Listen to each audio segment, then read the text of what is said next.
Hello, friends. Welcome back to EduTap.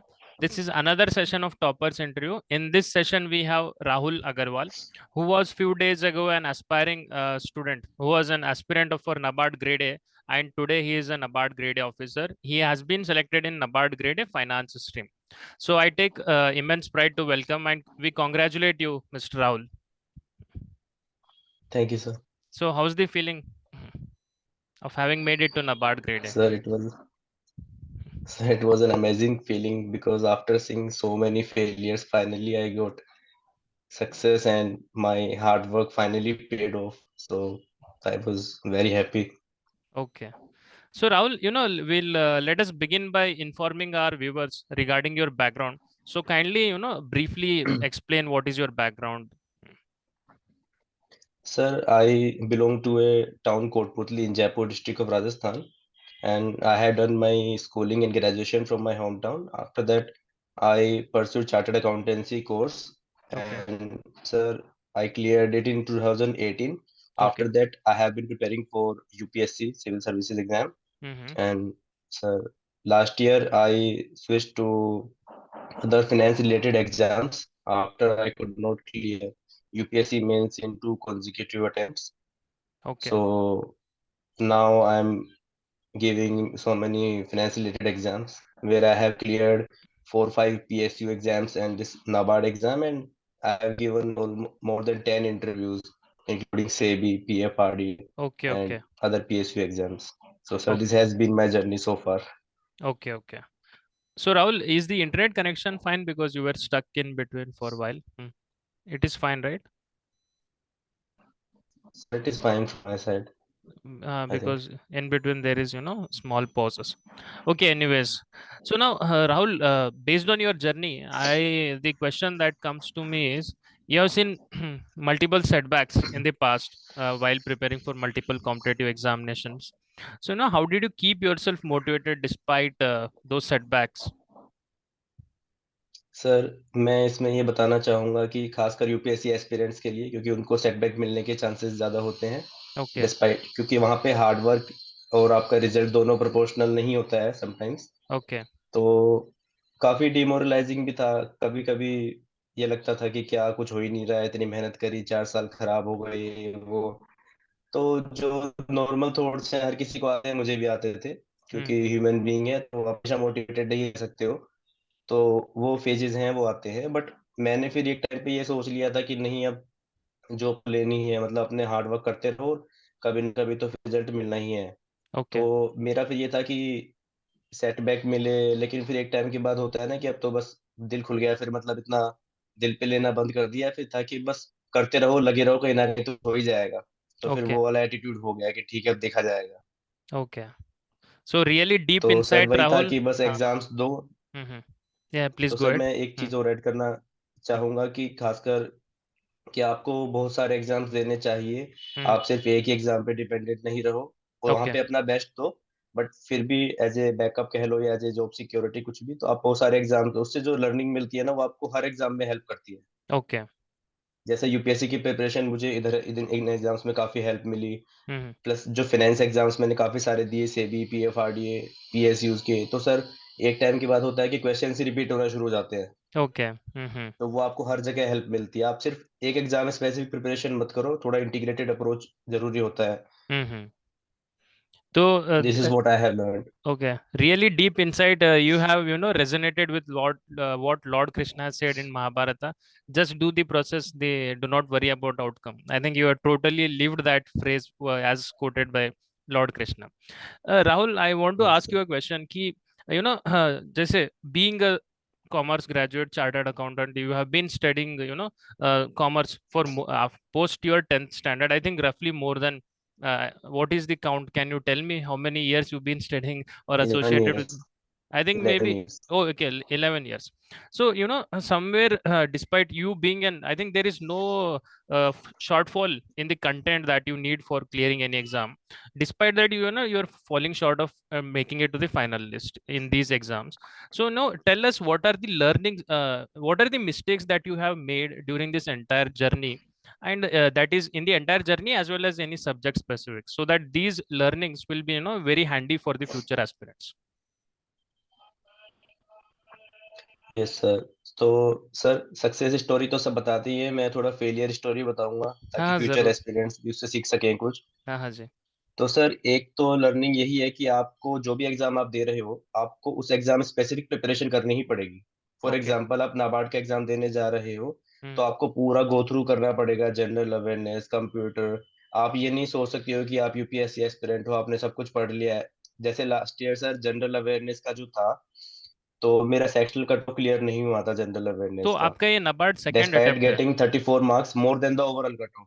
Yes okay. Sir, yes sir. Second तो attempt, sir okay. NABARD के cut off से 34 marks ज्यादा score किया मैंने, okay. तब भी मेरा जनरल अवेयरनेस का कट ऑफ क्लियर नहीं हुआ, तो it was very shocking for me. Hmm. तो इससे सर मुझे लर्निंग मिली है कि आप हर एक सेक्शन को, हर एक सिलेबस के कीवर्ड को आपको टारगेट करना पड़ेगा हर एग्जाम में।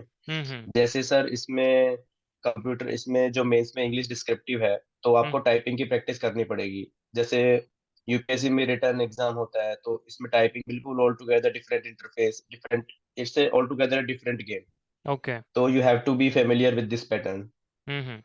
तो एग्जाम स्पेसिफिक अप्रोच फॉलो करनी है। और एक सर मैंने यही मिस्टेक किया था पिछली बार नाबार्ड के अटेम्प्ट में, जो मैंने इस बार सुधारी, ओके। और I made it to the final list. Okay, that is again really deep और insightful. Sir, Apart from this, again, any other mistakes that you want to share?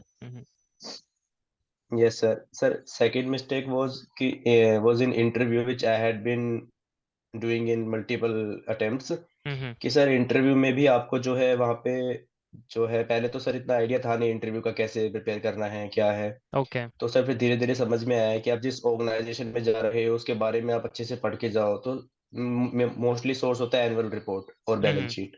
Okay. तो वो पढ़ के जाओ, वरना फिर इंटरव्यूअर को ऐसा लगता है कि यार वेरी डिसइंटरेस्टेड, कि अब सपोज नाबार्ड में उन्होंने पूछ लिया कि have you read balance sheet, या tell about NABARD what is doing. तो अगर आप ब्लैंक हो तो it sets a very wrong impression कि Mm-hmm. like you have reached to the interview and you are not aware what NABARD is doing and all. तो एक तो Okay. वो है। और सर सेकंड थी जो मोस्ट इम्पोर्टेंट थिंग है, कि आपको इंटरव्यू में सूटेबिलिटी दिखानी है आपकी।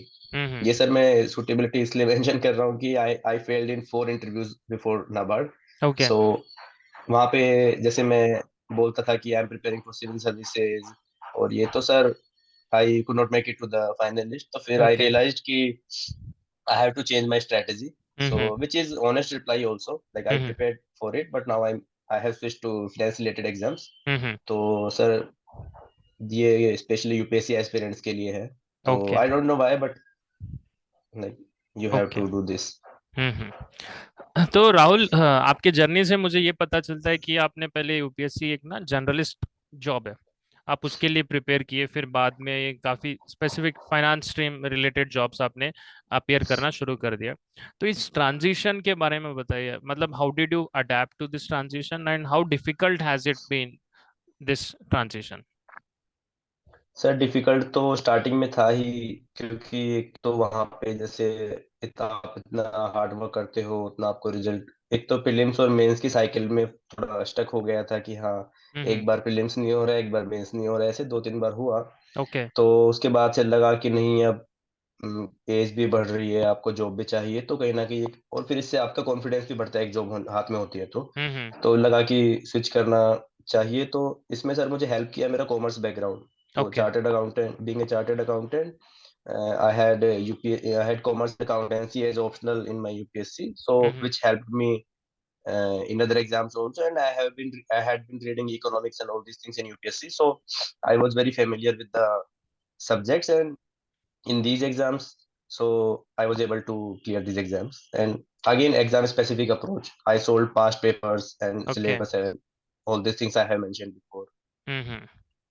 So, Rahul, when you switch to these exams, after 4 attempts of UPSC, do you think you were quite late in coming to these exams retrospectively, or was it good enough? I mean, what are your thoughts on this? No, sir, I don't think I was late, because I was very clear what I wanted to do. Hmm. Uh, civil services was my aim, dream, Okay. everything. So I prepared hard for it, and I give sufficient time for it. So now Okay. there is no regret that I could have done better. I could. So Mm-hmm. when I felt that now it's time to move on, I Mm-hmm. moved on. So Okay. initially it was tough, but Mm-hmm. ultimately you have to be realistic. I mean, you Okay. can't be in illusion, and so you have to face the reality. Okay. So, So Rahul, since you're preparing full time, obviously it is a very exhausting process. So, what did you do in order to, yes, sir. keep yourself in a very healthy state, like any leisure activities that you engaged in? Sir, in free time, I pursue my hobbies, which is singing and playing chess. So Okay. Mm-hmm. I like talking to friends. So जब भी मतलब आप bore हो रहे हो तो like Mm-hmm. दोस्तों से बात करना, जेल करना, Okay. अपने सॉन्ग सुनना, सिंगिंग रिकॉर्ड करना कैरियोके पे, तो जो Mm-hmm. भी आपको खुश रखता है आप वो करो। Breaks Okay. भी लो, ऐसा नहीं है कि आप बस पढ़ाई पढ़ाई करो। तो Mm-hmm. वही एक balanced routine, Okay. Okay. So, Rahul, जो coming भी आप to positive vibes okay. Okay. मिलती हैं। हाँ, यस। Mm-hmm. नहीं नहीं, please continue. हाँ. हाँ, वही सर कि आप Mm. अपना सर्किल ऐसा रखो कि जो आपको मोटिवेट करे। Okay. तो मेरा तो वही रहता है, अपने आसपास ट्राई करता हूँ कि ऐसे लोगों को रखूँ, फ्रेंड्स को, तो जिनसे आपको पॉजिटिव वाइब्स मिले, आपको मोटिवेट करते रहें। ये सर बहुत Mm-hmm. जरूरी होता है, क्योंकि आज Okay. के कल के डिप्रेसिंग एनवायरनमेंट में अगर आपके आसपास दो तीन लोग ऐसे हैं तो वो आपको और मतलब Okay. इफेक्ट कर सकते हैं, पॉजिटिवली भी और नेगेटिवली भी। तो you have to be careful. Okay, मेरा अगला सवाल इसी के बारे में था कि during this entire journey, if you were to tell what are the three pillars that have really helped you, in reaching this stage, so वो क्या है? लाइक किसी के केस में फैमिली हो सकता है, कभी भी कुछ भी, आपके केस में क्या है? सर ऐसे आपने मेंशन किया फैमिली, तो सर फर्स्ट और मोस्ट इम्पोर्टेंट पिलर तो फैमिली ही है, जिसमें ओके। फैमिली ने मुझे सर काफी ज्यादा सपोर्ट किया। हम्म। तो मुझे लगता है कि नॉर्मली जितना फैमिली सपोर्ट करती है, मुझे उससे ज्यादा सपोर्ट मिला है। So I have been lucky okay, here. That's really good. हाँ। तो सर मैं ये कहूंगा कि जैसे मैं चार्टर्ड अकाउंटेंट होने के बाद भी वर्क नहीं किया, मैंने अपना प्रिपरेशन की। हम्म। तो उस टाइम पे बीच में फाइनेंशियल इश्यूज भी थे काफी, बट हम्म। फैमिली ने मुझे सपोर्ट किया, नहीं आप करो, हम मैनेज कर लेंगे। तो सर मैं इसमें एक ऐड करूंगा कि last year I got selected in 2-3 PSU exams. Okay. तो मैं ज्वाइन करने था कि हाँ ज्वाइन कर लेता हूँ, अभी नीड्स हैं फैमिली का। हम्म। लेकिन फैमिली ने मुझे सपोर्ट किया कि नहीं आप अपने ड्रीम्स को कंटिन्यू करो। हम तो वो था कि काफी ज्यादा हिम्मत मिली फैमिली से मुझे। तो हम्म। अब उससे भी बेटर एग्जाम फिर भी मैंने क्लियर किया फाइनली। ओके। तो हम्म। ये है सर, फैमिली का सपोर्ट रहा है। और दूसरा जो है फैमिली का ही, मतलब फैमिली का तो है ही सपोर्ट, उसके अलावा मैंने मेरे पर्सनली बोलूँ तो फिर मैंने, जैसे कुछ होता है कि सर आप, एक होता है परजीवरेंस। ओके। तो वो मैंने, मुझे लगता है कि मेरे केस में था कि हम्म। आप जो है मल्टीपल फेलियर्स भी फेस किए पर नहीं, कि लगे रहना है, जो मैंने पहले मेंशन करा। तो हम्म। मेरा तो वही था कि सर अब करना है, एक ना दिन तो होगा ही, तो वो वाला ओके। एटीट्यूड रखना है। हम्म। तो सर और मैं ये कहना चाहूंगा फ्यूचर एस्पिरेंट्स को कि ऐसा नहीं है कि मैं यहाँ पे एग्जाम क्लियर कर लिया तो बोलना आसान होता है, क्योंकि मैं भी सर कुछ दिन पहले ऐसे इंटरव्यू देख रहा था कि हम्म। हाँ ये लोगों के लिए बोलना तो बहुत आसान होता है कि हाँ होने के बाद में। हम्म। लेकिन मैं ये बोल सकता हूँ कि अगर आप हार्ड वर्क कर रहे हो सही डायरेक्शन में और आप लगे हुए हैं तो आपको सक्सेस मिलनी ही है। ओके। अब सक्सेस हो सकता है कि आपने 100 का एम किया हो तो आपको 80 मिले, 70 मिले, लेट मिले। Hmm. Success will be delayed but you will get it. Okay, that is really words of encouragement for all the future aspirants, Rahul. And apart from that, जैसे आप फुल टाइम वर्किंग थे, तो आप में तो टाइम की management कोई दिक्कत हुई नहीं। तो देखो, people, there is usually notion और assumption that people who are from UPSC background, they have an edge over others in this competitive examination. So there are people who are from non-UPSC background also who would be watching this interview. So kindly tell how can they cope up, or is this assumption true to true, then it is to what extent it is true? Sir पहले तो मैं ये कहूंगा कि जैसे आपने कहा कि यूपीएससी एस्पिरेंट्स को एज होता है, तो sir it is very logical कि आप जब इतनी पढ़ाई कर रहे हो, आपने सब कुछ पढ़ लिया है, polity, economics, everything under the sun, ऐसे बोलते हैं Okay. यूपीएससी में। Hmm. तो it is very logical to have edge over other candidates, but Okay. ऐसा, बट वो एज आपको एज ही दे रही है, आपको सक्सेस गारंटी नहीं करेगी, जैसे Okay. मैंने कहा। तो जो सर अदर एस्पिरेंट्स हैं, अगर वो एग्जाम स्पेसिफिक अप्रोच को करके फॉलो करके आपका सिलेबस अच्छे से, पास्ट पेपर्स, मॉक टेस्ट, ये सब प्रोसेस, तो सर जो प्रोसेस को फॉलो करेगा सक्सेस उसी को मिलेगी। जैसे ये ओके। एग्जाम के ड्यूरेशन कम होता है, 3-4 मंथ्स का होता है, तो वो 3-4 मंथ्स में जो अपना बेस्ट परफॉर्म करेगा वही सिलेक्शन लेके जाएगा, okay. Irrespective of your background. तो सर मैं इसमें एक पॉइंट ऐड करूंगा कि मेरे साथ में बहुत सारे लोग हैं जो यूपीएससी एस्पिरेंट्स हैं, वो भी फेल हो रहे हैं, सक्सेस भी मिल रही है, और नॉन यूपीएससी एस्पिरेंट्स भी क्लियर कर रहे हैं एग्जाम। तो ओके। ये कोई मैटर नहीं कर रहा है कि आप किस बैकग्राउंड से हो, वो हाँ ठीक है, आपको इनिशियली थोड़ा हेल्प करता है, बट अल्टीमेटली सक्सेस तो उसी को मिलेगी जो अपना बेटर स्ट्रेटेजी से smart work plus hard work को कंबाइन करके करेगा। ओके। राहुल, आई मीन जैसे क्या कहते हैं, इस एंटायर जर्नी के दौरान, I mean obviously there would be pressure from family, peers, you could see your peers doing very well in other sectors also.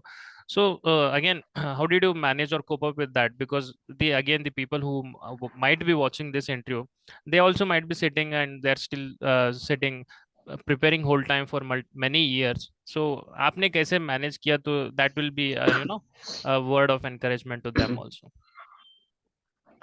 Sir management का तो यही है कि जैसे मैंने बताया कि मैंने अपने टारगेट सेट कर लिया था कि मुझे हाँ सिविल सर्विसेज में जाना है, गवर्नमेंट एग्जाम देने हैं। तो हम्म। उसके बाद से सर मैंने एक तो कंपैरिजन करना बंद कर दिया, कभी शुरू से किया ही नहीं मैंने कंपैरिजन कि व्हाट अदर्स आर डूइंग, तो मुझे क्या ओके। करना है, कोई हम्म। हर किसी का अपना एक जोन है, किसी को गवर्नमेंट में जाना है, किसी को प्राइवेट में जाना है, किसी को प्रैक्टिस करना है।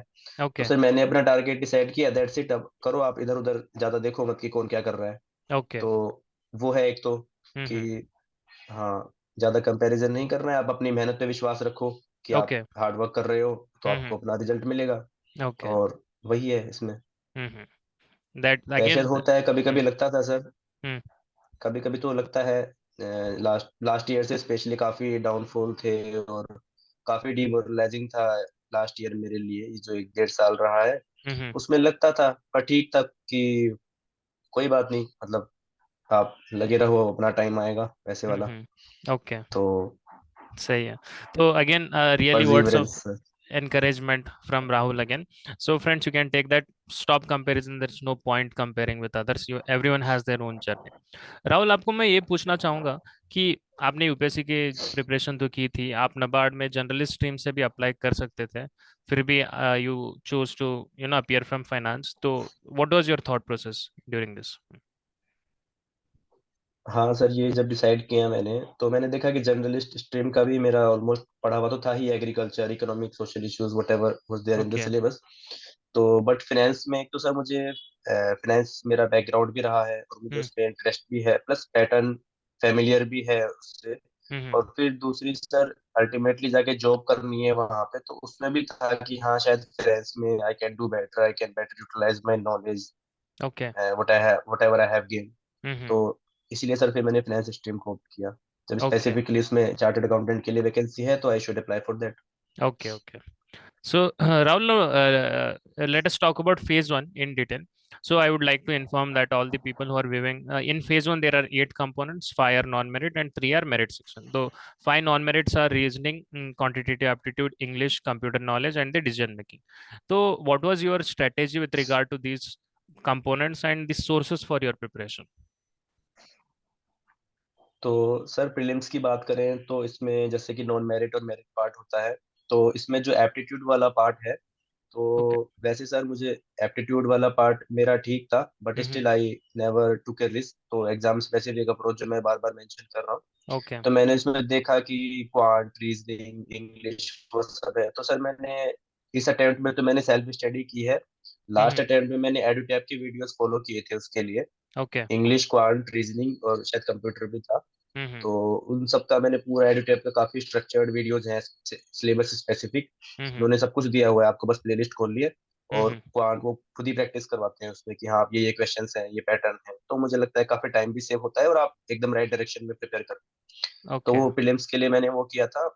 उसके अलावा यूपीएससी की नॉलेज काफी हेल्प करी मुझे, जो एग्रीकल्चर, इकोनॉमिक इशूज, जो सेकंड पार्ट है, मेरिट सेक्शन है, Okay. तो उसमें Mm-hmm. ज्यादा इशू नहीं आया है मुझे। Mm-hmm. और जनरल अवेयरनेस के लिए सर, जैसे मैंने बताया कि मेरा last year section cut off clear नहीं हुआ था, तो वो काफी एक झटका लगा था, तो Mm-hmm.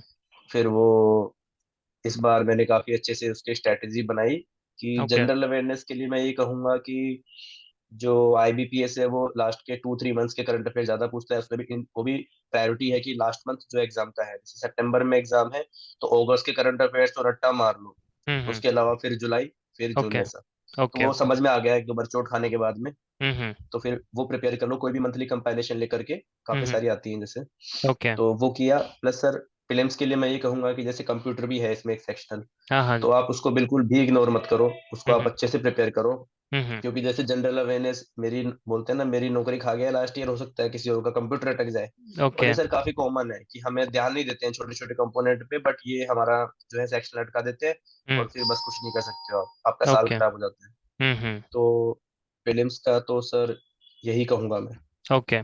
तो tell us about the importance of mock tests. कितने mock दिए आपने phase 1 के लिए?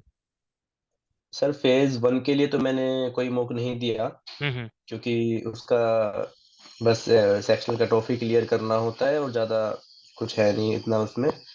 तो लेकिन जो कैंडिडेट को अपना स्वॉट एनालिसिस खुद करना चाहिए कि स्ट्रेंथ वीकनेस क्या है उसका, रीजनिंग कैसा है, इंग्लिश कैसा है, तो आप अपना आइडेंटिफाई करो पास्ट Okay. पेपर सोल्व करके, और ये करके उससे फिर उसके अकॉर्डिंग आप देखो कि हाँ कौन से एरिया में ज़्यादा प्रैक्टिस करने की नीड है।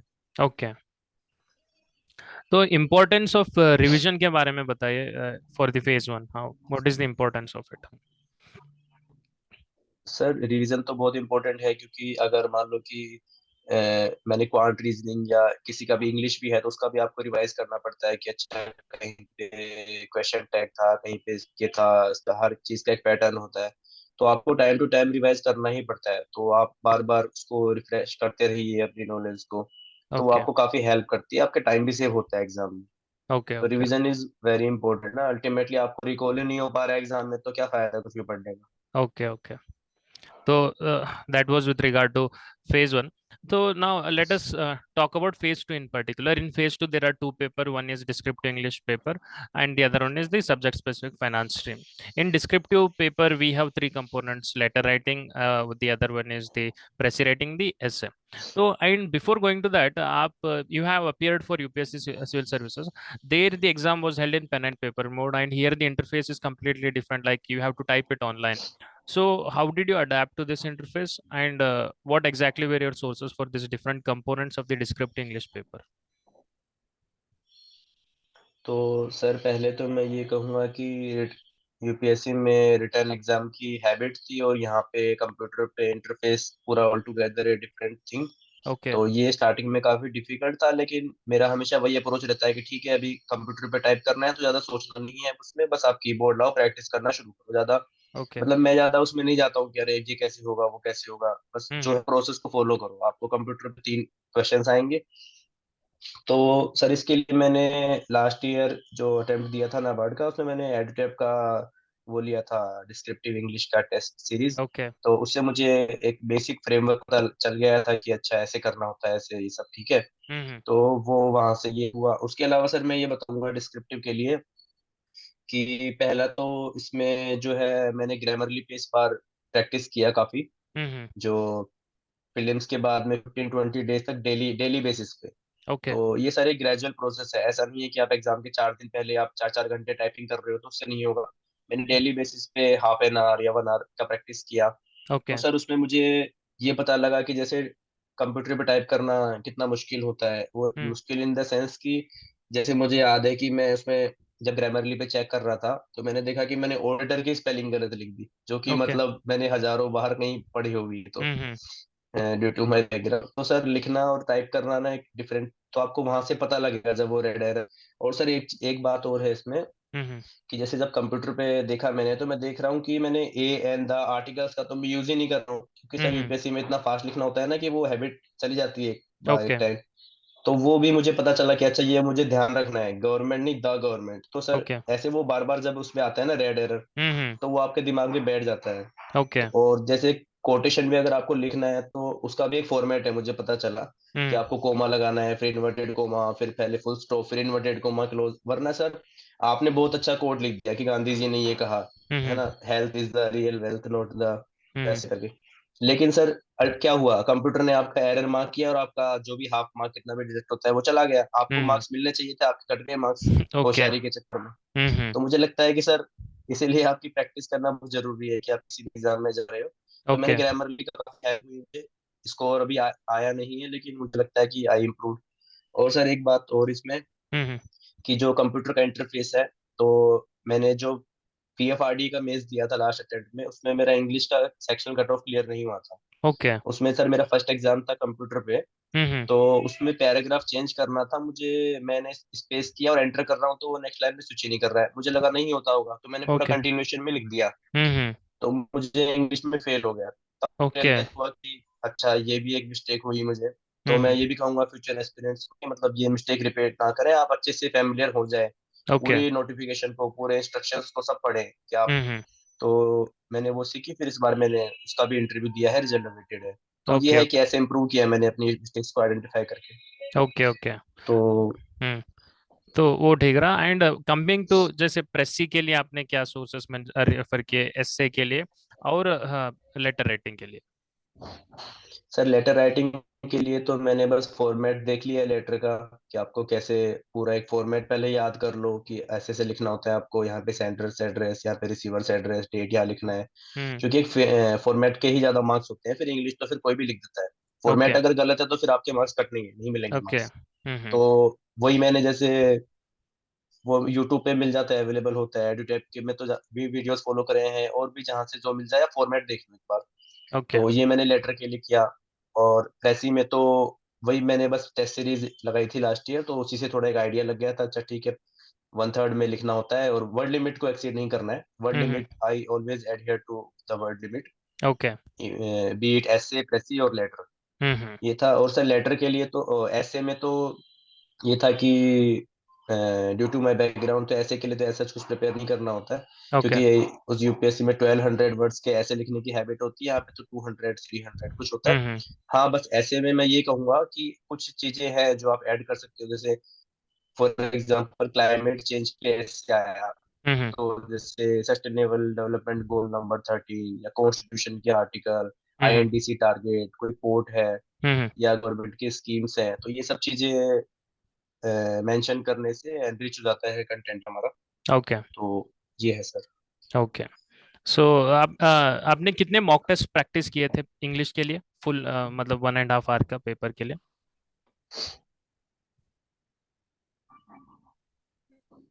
हेलो। मैंने सर इस अटेम्प्ट में तो कोई मॉक टेस्ट नहीं दिया, बस लास्ट अटेम्प्ट में ही एडुटेप के mock. Yes sir. Okay. Okay. तो ठीक। सर इस अटेम्प्ट में तो मैंने कोई मॉक टेस्ट नहीं दिया, बस लास्ट अटेम्प्ट में मैंने एडुटेप का दिया था। इस अटेम्प्ट में मैंने ग्रामरली पे प्रैक्टिस किया डेली बेसिस पे, हाफ एन आवर 1 आवर, उसी में अपना कि हाँ 300 वर्ड्स कैसे लिखना है, फिर उसको चेक करना है, और वही प्रोसेस मैंने फॉलो किया है इस बार। मुझे लगता है कि सर डेली बेसिस पे अगर आप करो तो ज्यादा हेल्प होता है उससे। ओके। तो आपने या फेज 1 के बाद फेज 2 तक कम टाइम, डेली मतलब बेसिस किया? थोड़े दिन तक कंटिन्यूअसली। फेज 1 के बाद किया आपने हाँ फेज ये टू सर 30 डेज का गैप होता है, मैंने एटलीस्ट 20 डेज तो ट्राई किया कि हाँ हाँ ओके। हाँ हाँ, कुछ ना कुछ तो टाइप करते रहना चाहिए, उससे आपकी स्पीड भी बढ़ती है।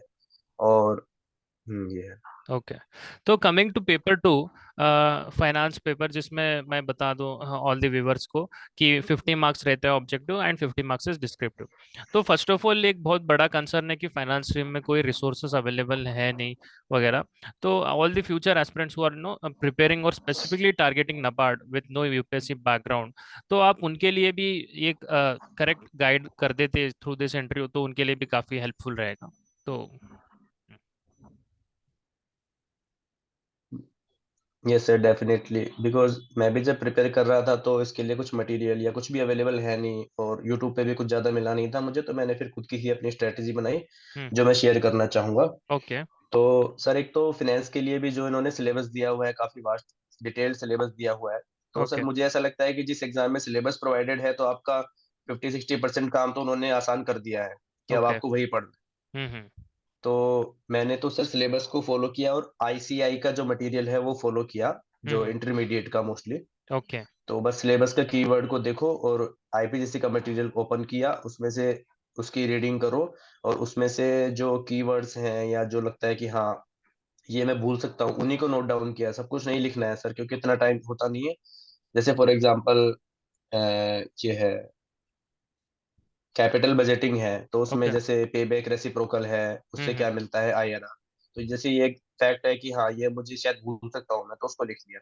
और ओके। सर मैंने मोस्टली इंटरमीडिएट का मटेरियल ही फॉलो किया, और इसमें जैसे बैंकिंग और फाइनेंस के कुछ टर्म्स हैं, हम्म। तो उनके लिए तो फिर मैंने गूगल किया काफी। जैसे फॉर एग्जांपल उसमें एटीएम लिखा हुआ है सिलेबस में, तो मैंने okay. ATM start beginning from its full form hmm. Automatic teller machine, types of ATM, white label ATM, brown label ATM, और जो भी है एटीएम का हम्म। क्या है। तो गूगल किया, उसमें विकिपीडिया, गूगल, जहाँ पे जो मिल जाए आप, क्योंकि सर एक क्वेश्चन बनाने वाला भी फिर ऐसे ही क्वेश्चन बनाता है कहीं से ढूंढ के। ओके। तो आपको जहाँ जो मिल जाए उसके ऊपर वो सर्च करके मैंने काफी गूगल का यूज किया, और आईसीआई मटेरियल को ही फॉलो किया। और पास्ट पेपर, इसमें सर फाइनेंस के लिए जो है ना, हम्म। पास्ट पेपर काफी ज्यादा इंपॉर्टेंट हो जाते हैं नाबार्ड के भी, और प्लस पीएसयू एग्जाम्स के से भी, पीएफआरडीए, आरबीआई, मतलब जहाँ पे भी फाइनेंस के क्वेश्चंस मिल जाएं सोल्व कर लेने चाहिए, उससे ओके। काफी हेल्प होती है। हम्म। तो let me reiterate questions it. भी इधर हाँ। उधर वही घूमते हैं सर। ओके। ओके। तो इसमें तो जब So let me reiterate it to my viewers कि previous year question papers of not just the NABARD stream but also the other examination paper like PSUs, PFRD, any exam where the finance stream is appearing in the examination. So PYQs are important, and apart from that, as mentioned by Mr. Rahul, ICAI intermediate level content is enough, and apart from that, you have to Google. So Rahul, is this enough, or you want to add anything to this list? हाँ sir, इस list में बस यही है कि हाँ, जैसे मैंने क्या इस बार काफी एग्जाम में दे रहा था, Okay. तो और मैंने अभी यूपीएससी का मेंस भी दिया था, तो मैं फ्री भी था उस टाइम पे। Okay. तो मैंने उस 1 मंथ में सिर्फ नाबार्ड ही नहीं, मैंने पीएसयू के सारे पेपर सोल्व कर लिए, 30-40 पेपर्स मैंने सोल्व किए। Okay. तो सर उससे इतना कॉन्फिडेंस आ गया था कि ऐसे लग रहा था कि हाँ क्वेश्चन ही लिखा हुआ है तो एग्जाम में, कि हाँ बस टिक मार। Okay. तो वो है इस, और सर एक मैं ये कहूंगा कि आपको थोड़ा सा एग्जाम में भी स्मार्ट वर्क करना है। जैसे Okay. नाबार्ड में एक क्वेश्चन आया था, एक Mm-hmm. फंड पूछा था उन्होंने, depositors education and awareness fund DEAF, Okay. जो आरबीआई का है। Mm-hmm. तो सर मुझे ये पढ़ा हुआ नहीं था, Hmm. मुझे एकदम से ये था कि समझ ही नहीं आया क्या हुआ। तो उसमें सर ऐसे देखा कि डिपॉजिटर है तो लॉजिकल है कि आरबीआई का होगा, सेबी का Mm-hmm. तो होगा नहीं, इन्वेस्टर होता वहां पे। Okay. तो थोड़ा सा एग्जाम में ऐसे भी थोड़ा सा अवेयर रहना पड़ता है कि हाँ। और आप Okay. एलिमिनेट भी कर सकते हो, जैसे इन्वेस्टर एजुकेशन प्रोटेक्शन फंड है, वो तो कंपनीज एक्ट में होता है। तो Exactly. ऐसे एक दो ऑप्शन को एलिमिनेट करो, और थोड़ा Mm-hmm. सा दिमाग लगाओ कि हाँ डिपॉजिट है तो आरबीआई होगा। Okay. तो ये भी करना पड़ता है, क्योंकि out of the box question तो आने ही है एग्जाम में। Okay. Existing knowledge को अच्छे से अप्लाई करना है। हाँ, उसको एप्लीकेशन जरूरी है। ओके। तो राहुल, ऑब्जेक्टिव और डिस्क्रिप्टिव के लिए कोई अलग से स्ट्रेटेजी था आपको इस पेपर में? हाँ सर, डिस्क्रिप्टिव के लिए था, क्योंकि इसमें 2000 वर्ड्स लिखने होते हैं, और ये तो बिल्कुल ही नया था मेरे लिए, और आई वाज नॉट श्योर कि मैं इतने वर्ड्स टाइप कर पाऊंगा। 2000 वर्ड्स काफी ज्यादा होते हैं। ओके। तो मैंने उसी के लिए वही प्रैक्टिस किया। मैंने जो 1-2 साल के पास्ट पेपर थे फाइनेंस के क्वेश्चंस, हम्म। उनको मैंने टाइप करके देखा कि मैं कितना लिख पा रहा हूँ, कैसे क्या इसमें। तो मैंने पास्ट पेपर को खुद से लिख के देखा, जो भी हम्म। 6-7-8-10 क्वेश्चन अवेलेबल थे टाइप करके देखा मैंने। उससे वही ग्रामर चेक भी हो रहा था ग्रामरली पे, और अपना कंटेंट भी रिव्यू कर रहा था मैं। और तो एक तो यही कहूंगा कि सर टाइप करके देखना चाहिए, क्योंकि लिखना और टाइप करना एक अलग गेम है, और आप वरना नहीं नहीं कर पाओगे। 2000 वर्ड्स काफी ज्यादा होते हैं, उसमें भी आपको क्वालिटी कंटेंट लिखना होता ओके। है। और इसमें एक तो सर वर्ड लिमिट का है, कि हम्म। मैंने 1600 वर्ड्स लिखे एग्जाम में। हम्म। तो इसमें मैंने स्ट्रेटेजी बनाई कि 600 वर्ड्स वाले जो क्वेश्चन है, उसमें मैंने पहला क्वेश्चन बहुत अच्छे से किया, 525 वर्ड्स लिखे मैंने, क्योंकि ओके। इंप्रेशन तो है ही, first impression is the last impression. तो हम्म। मैंने उस क्वेश्चन को काफी अच्छे से लिखा। उसके बाद सेकंड क्वेश्चन को मैंने 450 वर्ड्स लिखे, hmm. Obviously because I was short of time. Hmm. और फिर जो 400 वाले क्वेश्चन है, उनको मैंने जो है 325 वर्ड्स और 300 लिखे। तो ओवरऑल ऐसे मैंने 80% वर्ड लिमिट को फॉलो किया। ओके। तो क्योंकि 2000 वर्ड्स लिखना मुझे लगता है मेरे लिए तो फिजिबल नहीं था, तो मैंने ओके। 1600, मैंने 1500 to 1600 का टारगेट बनाया था। ओके। उतना मैंने किया, and I think I did well.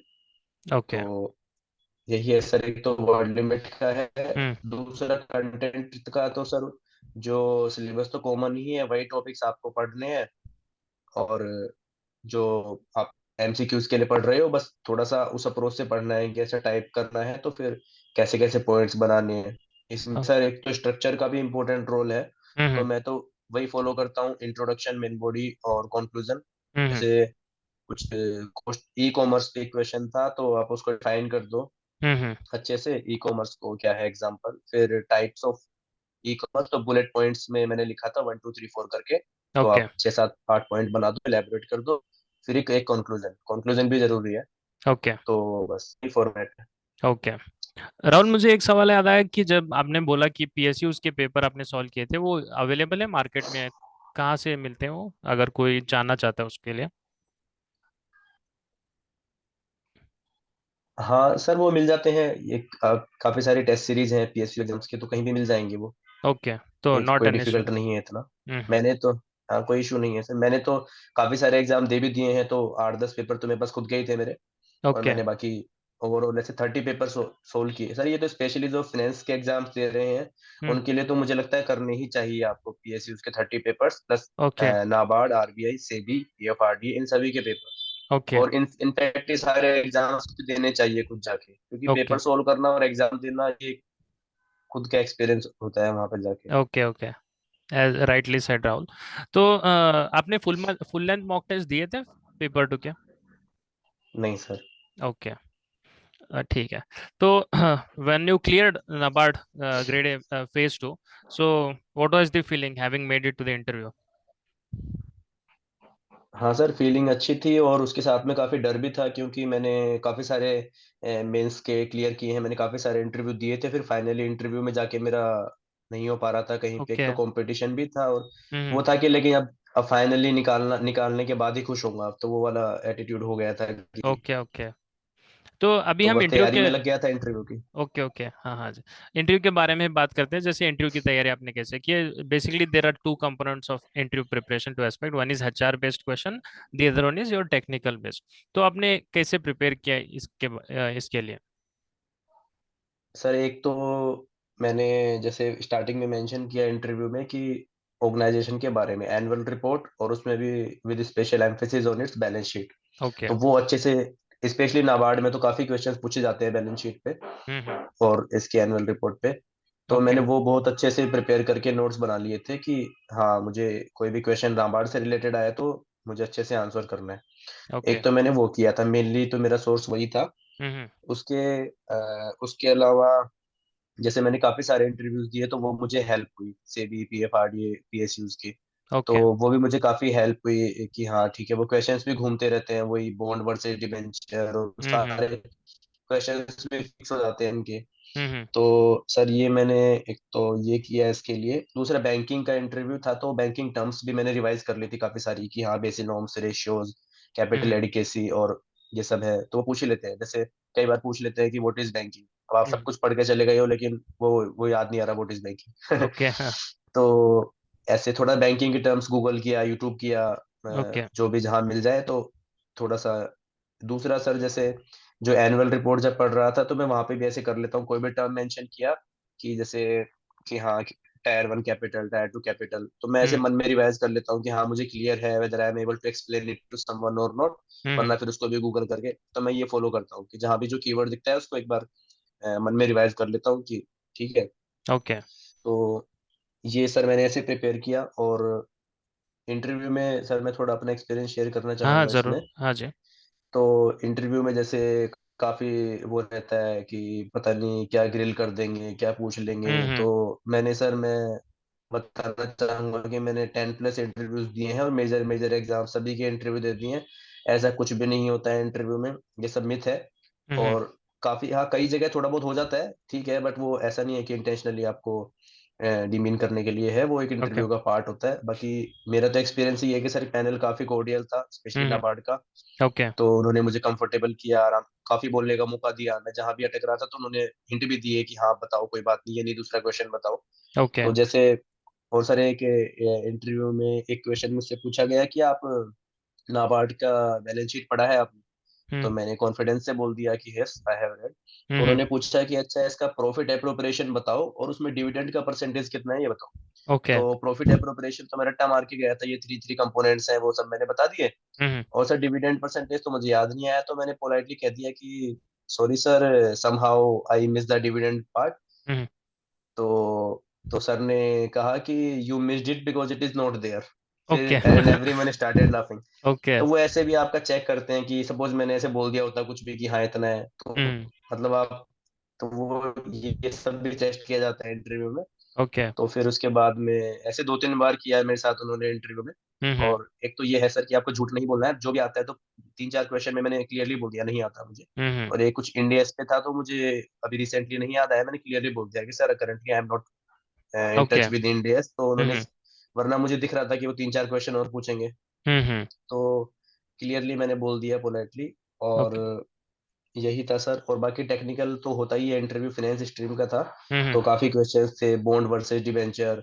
तो सर इसमें मैं ये बताऊंगा इंटरव्यू में कि आप की सुपरफिशियल नॉलेज तो नहीं चलेगी इंटरव्यू में, हम्म। क्योंकि यहाँ पे कोई एलिमिनेट करने का ऑप्शन नहीं होता है आपके पास। और ओके। वो आपको काफी काफी क्वेश्चंस पूछ लेते हैं। जैसे उन्होंने बोला कि बॉन्ड वर्सेस डिबेंचर बताओ, तो मैंने हम्म। एक बता दिया, तो उन्होंने बोला यार ये तो सब बता रहे हैं, कुछ नया बताओ। हम्म। तो फिर मैंने एक कंपनी जेक का रेफरेंस देके कुछ बताया कि हाँ डिबेंचर 20 ईयर्स का उसमें पीरियड होता है, इसमें ऐसा हम्म। नहीं है बॉन्ड लॉन्ग टर्म। तो वो आपको क्रॉस क्वेश्चन काउंटर क्वेश्चन भी कर लेते हैं आपकी। ओके। जैसे इन्वेंट्री पे मुझ पे 10 क्वेश्चन पूछे मुझसे, इन्वेंट्री पे सब हम्म। कुछ पूछ लिया, वेटेड कौन सा मेथड है, क्या है, कौन सा मेथड ओके। अच्छा है। हम्म। तो आप, और जो भी आप, you have to be mindful of each and every word you are saying in the interview. Okay. तो जैसे मैंने एक प्रोजेक्ट की वायबिलिटी पे क्वेश्चन था, तो मैंने उसमें बोल दिया एनपीए आईआरआर। तो हम्म। उन्होंने मुझसे पूछ लिए क्वेश्चन एनपीए के बारे में, एनपीवी के बारे में बताओ, आईआरआर हम्म। के बारे में बताओ, okay. Weighted average cost of capital. तो हम्म। ऐसे इन डेप्थ आपको क्लैरिटी होनी चाहिए ओके। सब्जेक्ट्स जो जो भी है। हम्म। तो राहुल, मैं ये जानना चाहता तो कि आपने बहुत सारे इंटरव्यू दिए थे, आपने मतलब कहीं ना कहीं मिस हो रहा था, तो आपने फिर उन उन इंटरव्यू से क्या सीखा और इसमें क्या ऐसे डिफरेंस किया कि you finally made it? Sir एक तो मैंने इसमें यही किया कि मैंने उनको दिखाया कि हाँ मैं नाबार्ड में, दिखाया भी जो कि एक्चुअल भी था कि हम्म। हाँ मुझे नाबार्ड में ही आना है। तो मैंने, उन्होंने पूछा कि आप क्या कर रहे हो, मैंने बोल दिया कि sir I was preparing for civil services but now I have switch to finance related exam. Hmm. तो फिर मुझसे पूछा कि which exams other than NABARD. Hmm. तो मैंने बोल दिया कि sir in past I have given interview in SEBI and this and but currently I am focusing on NABARD only. Hmm. तो सर ये स्ट्रेटजी मैंने चेंज किया कि वहाँ पे बहुत ज्यादा ये नहीं बोलना है कि मैं यहाँ पे जा रहा हूँ वहाँ पे जा रहा हूँ। तो ओके। आपको ये है कि हाँ आप इस ऑर्गेनाइजेशन में आओगे और यहाँ रुकने वाले हो। ओके। तो थोड़ा सा मैंने ये स्ट्रेटजी चेंज किया, तो it work for me. Okay. Okay. That was really insightful.